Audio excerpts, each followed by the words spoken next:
In this AWS restart program, I wish to explore about this 183 lab that is managing storage. Okay, so let me explore the objectives of this lab. But before that, I wish to start the lab, and then I will be exploring about the contents. Okay, so I already started the lab.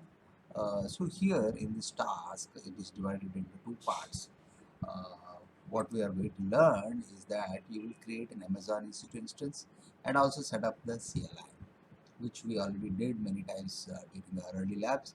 Create a snapshot using the CLIs and upload log files to S3 bucket, okay, from your uh, EC2 instance.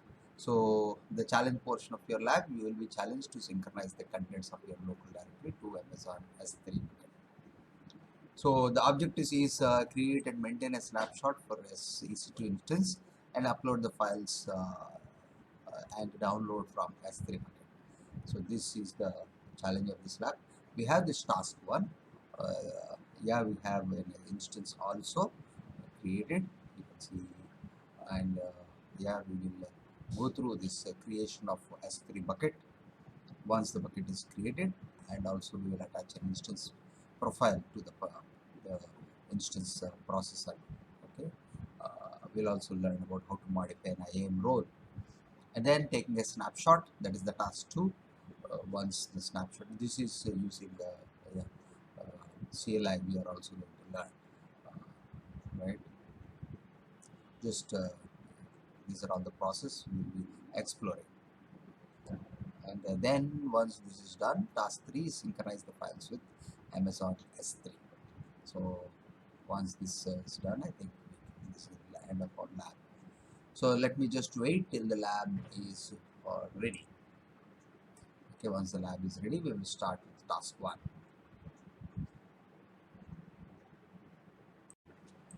Yeah, the lab is ready now. Let me click this AWS so that yeah,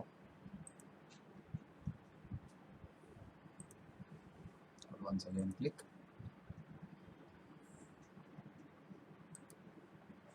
I'll also duplicate this session.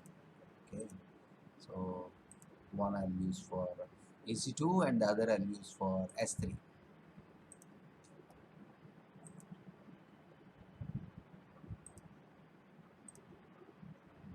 Okay, so here in your EC2 instance, let us explore.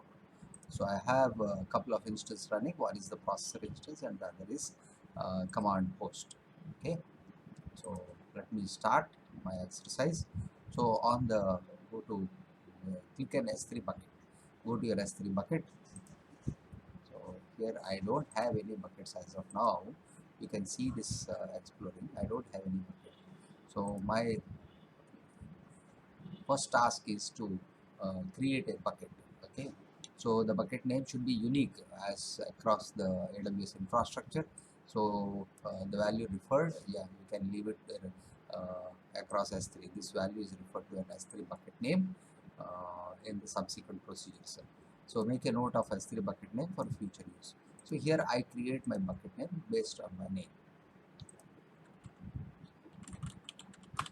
Okay, so just go down, rest all things leave as it is, just create a bucket. So if this is existing, let's say it should be unique. So I have created a bucket. Bucket is the prerequisite for us in the default results. Attach instance profile to the processor. Okay. So select this processor instance. Here I have already selected. What you do is that under action security, modify the IAM role. So ensure that S3 bucket access role is under IAM. Okay. Under actions, you can say security, modify IAM role, and you can see this particular one S3 bucket access is already given. It's already mentioned. Just save this one. In case if it is not there, just save this one, right? For this processor. So this role basically helps you to access S3 bucket from your EC2 instance. Yes. Taking a snapshot of your instance. Yes, task 2. So what we do? Let me just connect to this is to using this SSH SSH. Okay, so I'll select this command host of this public IP, this one, command host. This public IP is this particular one. Just make a note of this one, command host.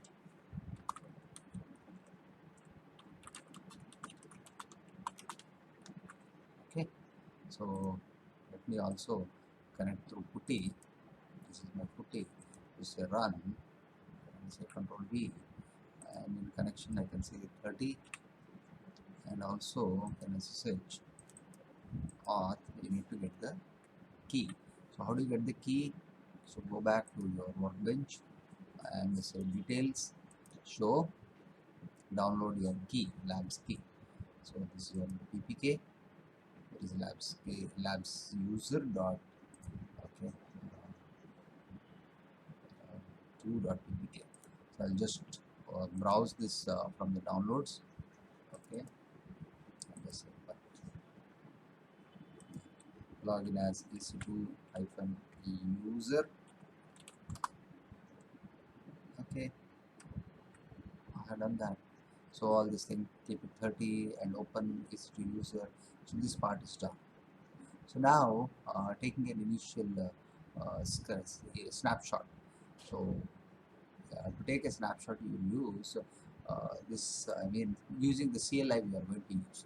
So what I do, describe the instances, okay, about the filter name tag equal to the processor. For this processor, let me check the instance details, whether it is communicating or not. Yeah, it has shown all the information.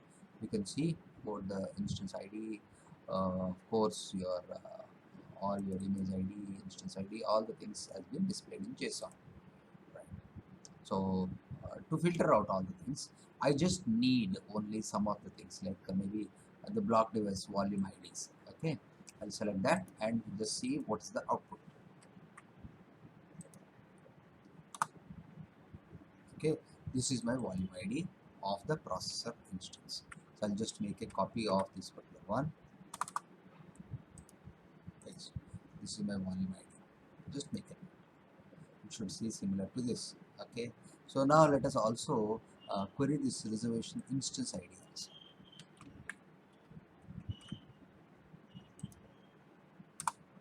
So you will be getting more familiarity on what we call as using the CLI. So this is your instance ID. This is your instance ID for the processor host.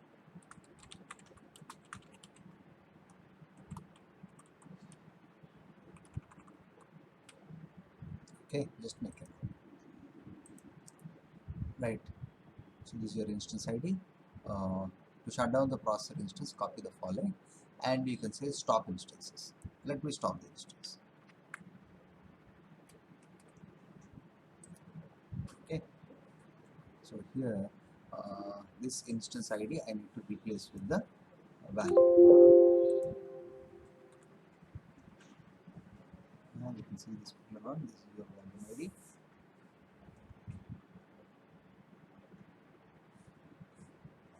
This is your instance ID. Say enter. So the instance will go for from running to stopping. Yes, perfect. So yeah, you just want to know the whether instance has been stopped or not. Let us see. Is stopped or not?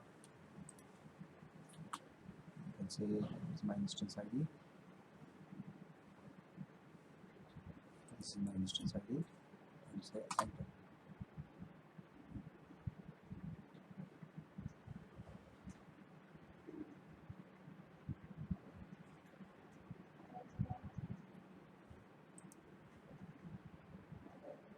Okay. So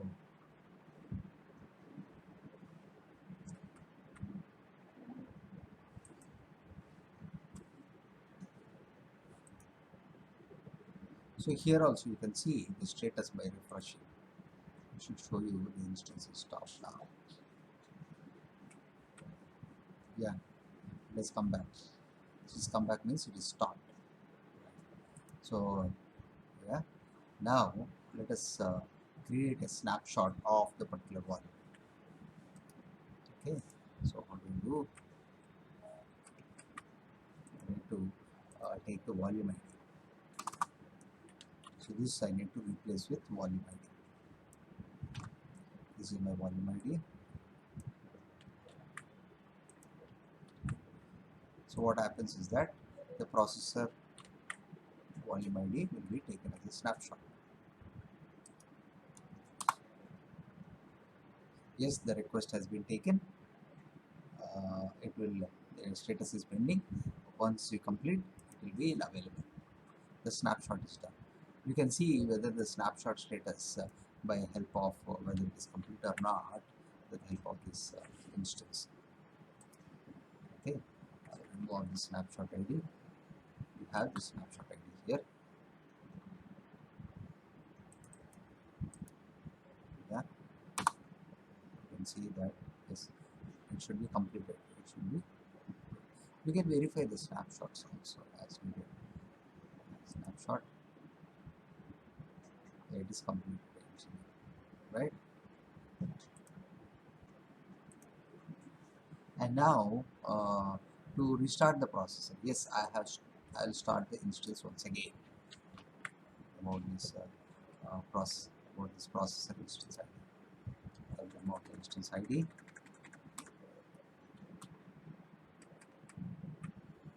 This is my instance ID. I'll start the instance back.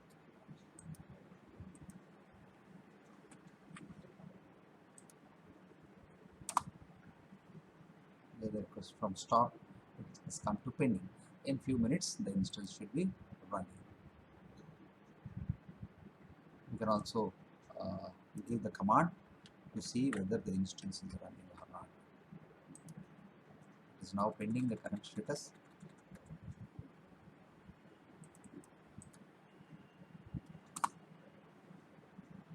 Yeah, it is already run straight. You can see this one. It's running. Perfect. Hence, it is verified. So now you can schedule creation of subsequent snapshots. To create a cron entry into this here in this 45 to define about this cron, what we do, we just copy this one here, okay, like this,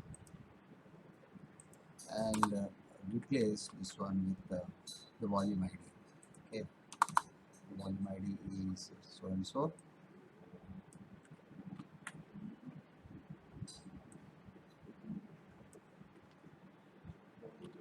This is a shell script which goes into the cron tab entry. It's a copy. Go back to your system and see whether any cron tab is there. FNL, there is nothing. Just paste this one. Okay. So this volume ID will be taken every minute cron tab. Okay.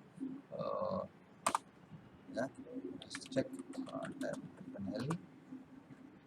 Just run this task. Then the job should start. Yeah. Yeah, the job should start. Okay, so to verify the subsequent snapshots have been created, replace this one. Let us check this describe this snapshots. Okay, with volume ID and so and so of this volume ID.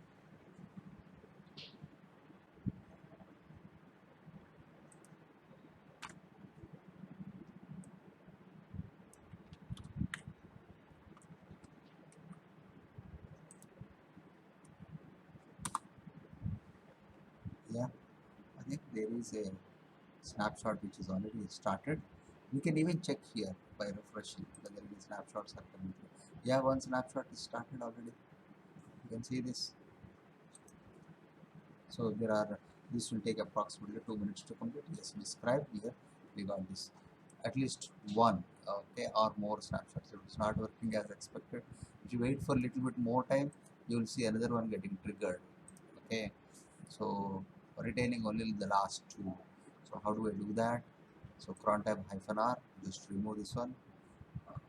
Okay, but just wait for another 1 more minute to get another screen snapshot.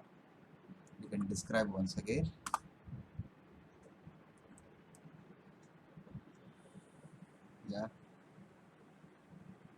now I think we have more. Third one also has come. You should see the third one. Yeah, the third one also started. Like that, every one minute the snapshot should be taken. I'll just stop this cron tab by using this cron tab -r. Cron tab -r should remove the cron tab entry. You can verify by saying no cron tab, right? So if you want to restrict this one, snapshotter, there is a Python program. You can go through this program. Yeah, this is your Python program. You maximum snapshots equal to 2. Yeah, you can run this program. So here,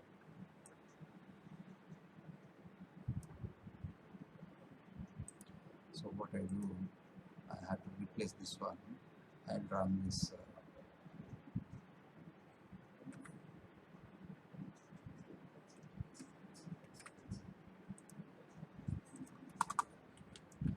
And just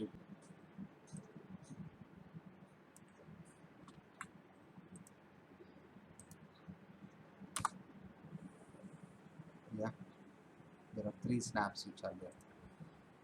Okay, 3 snaps.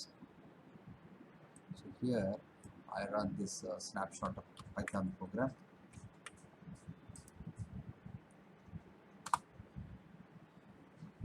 Yeah, it has deleted 2 snapshots. There are 4 I think here which has already run. So it has deleted. Yeah, it's deleted. Whatever of the things which are there, it is getting deleted. Yeah, it is deleted. To examine the number of snapshots for the current volume, again, just you can say query the previous one you have given with the volume ID. Okay.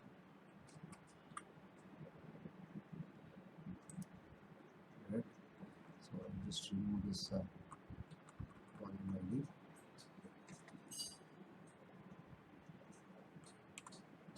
And replace with the volume ID.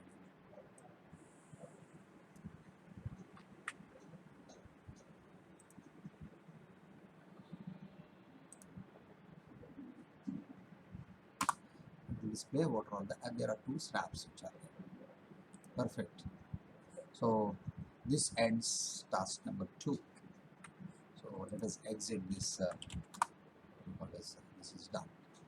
Okay, in task 3, we have a challenge to synchronize files with the Amazon S3.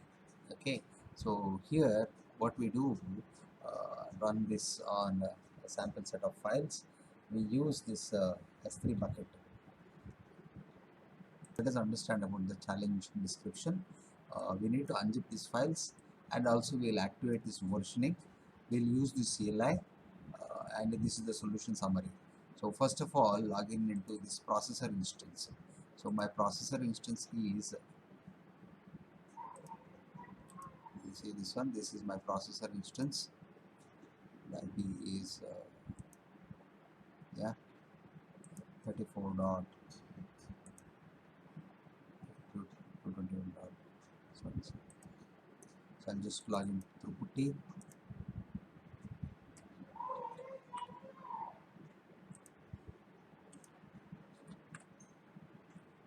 Say connection as 30. SSH auth. So browse your keys. You're logged in. EC2 -user. Okay, so I have logged in. What I do is that I run this wget program. Okay, this processor is already having an IAM role.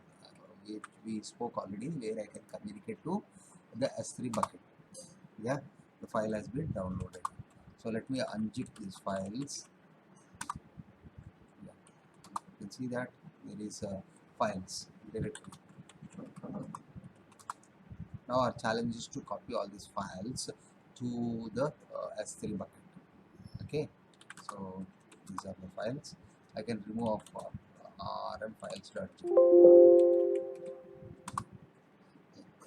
So before synchronizing, let us understand about this AWS S3 API. So here, let me also show you AWS help should work. Yeah, it's working. Man command is really extra. AWS S3 LS should show the buckets of your S3 connection. Since there is a role which is defined, I am able to see the bucket name here. So now I'll use this put bucket versioning. So this will enable the versioning configuration enabled. So what I do, so here my bucket name is and K. So okay, so here I'll just replace this bucket name,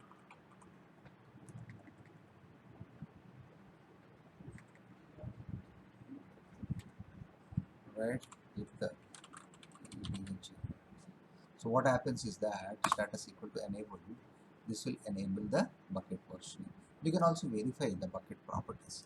So once I go over here and say this bucket properties, the versioning is now enabled. You see this one?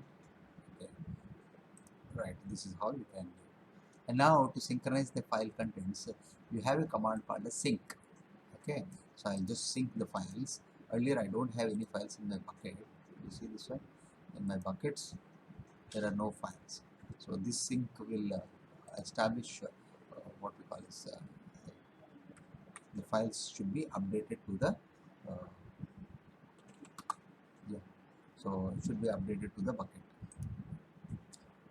My bucket name is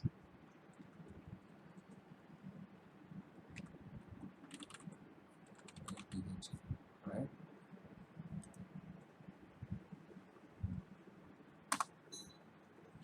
Yeah, you can verify all these files. File 1, file 2, file 3 should be now available in files folder in your bucket. It is done. See this one? If you want, you can remove the files, local files,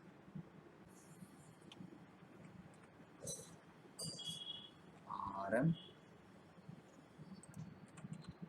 rm files. One of the file I am removing. I'll try to extract this file. Okay, let me again sync this one, AWS S3 sync files S3 colon slash slash S3 uh, the source. Okay, okay.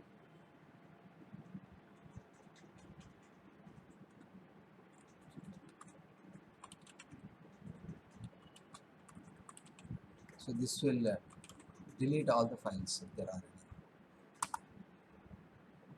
Yeah, the file 1, since it's not available locally, there also it will be deleted.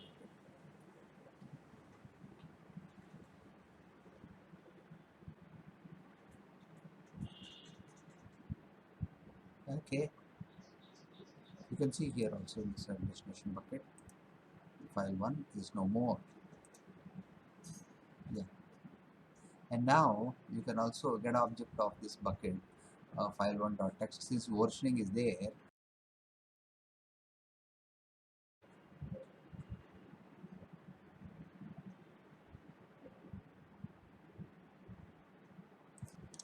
okay, so that ends our, you can verify the list of files you have on the list of files.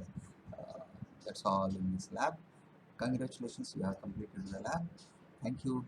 And before logging, before coming out, before end, you can end lab. And yes, thank you everyone, and bye.